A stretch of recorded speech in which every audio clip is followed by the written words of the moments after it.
And welcome back.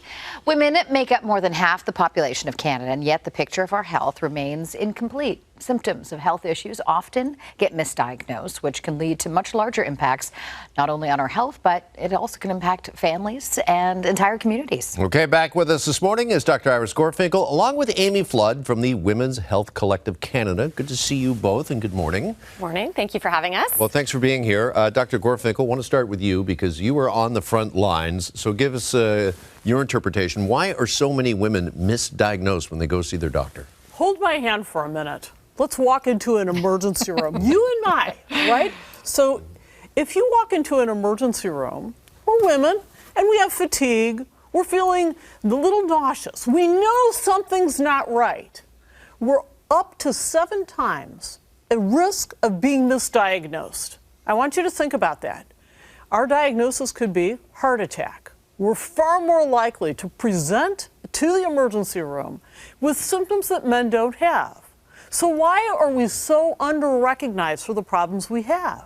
And the reason is because the research isn't there informing doctors like me and emergency room doctors how women present. So we can do so much better if we had better research informing those decisions. Okay.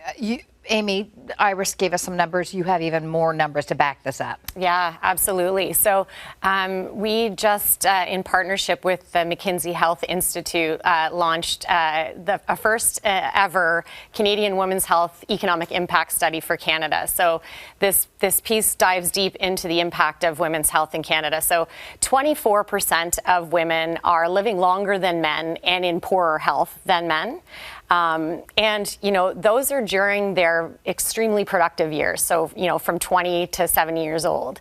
$3.5 billion a year is drained from the economy just from menopause alone. So women having to exit from the workforce because of the symptoms they're facing and everything they're trying to carry.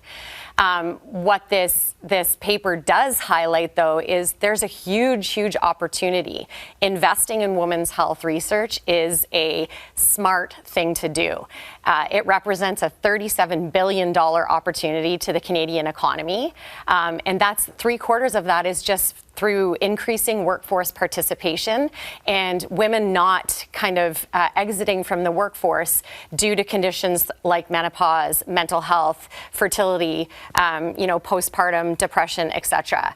And so, you know, when the research is done and women get the care and diagnosis that they deserve, then they can be more active contributors to society. And what I always say is healthy moms equal, or healthy women equal healthy families, equal healthy communities, equal a healthy country. And so it's, you know, it's really worth investing. Sure. So clearly there's a problem here. Is research the solution, or is it just part of the solution? Are there other factors we need to take into account here? Absolutely. So research is definitely the first part of the solution. So until 1997, women weren't even included in clinical research trials. It was always assumed that we were just little men, and we're not little men. We have our own unique makeup, hormones, biology, genetics, etc. And so all of those things need to be accounted for. And then once that research is done and that's accounted for, we can then mobilize that knowledge into systems change and standards of care. And so that's really getting the women the help they deserve. On top of that, I think we need to keep talking about it. Women are starting to bubble up. They're talking about their health symptoms. They're starting to advocate for themselves. They're joining groups. They're forming alliances. Yeah. And, you know, the more education and awareness, the more action we're going to see out of that. I would also say listen to women. Listen to their stories. They're your mothers, your sisters, your colleagues, your cousins, your daughters. They're experiencing real trauma in this misdiagnosis, in this misinformation. Let me ask you, Dr. Gorfinkel, in our last 30 seconds, what concerns you the most when it comes to this? I want to do my job well. And if I'm to do my job well, I need to be able to translate the symptoms that women tell me. 7 out of 10 times when people have unexplained symptoms, it belongs to women. And why can't I understand it? Because the research isn't there informing me. Lots to think about here, and this is really eye-opening information for sure. Thank you both. Absolutely, and I would just say on one last thing, partner for change.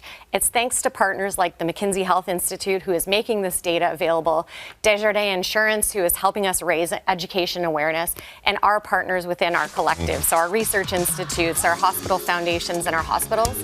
Together, we can make this change happen. Join our movement, fun facts. Please Thank you help. both. Really appreciate it this morning. This portion of the morning show is brought to you by Women's Health Collective Canada. To learn more, visit whcc.ca/vital opportunity.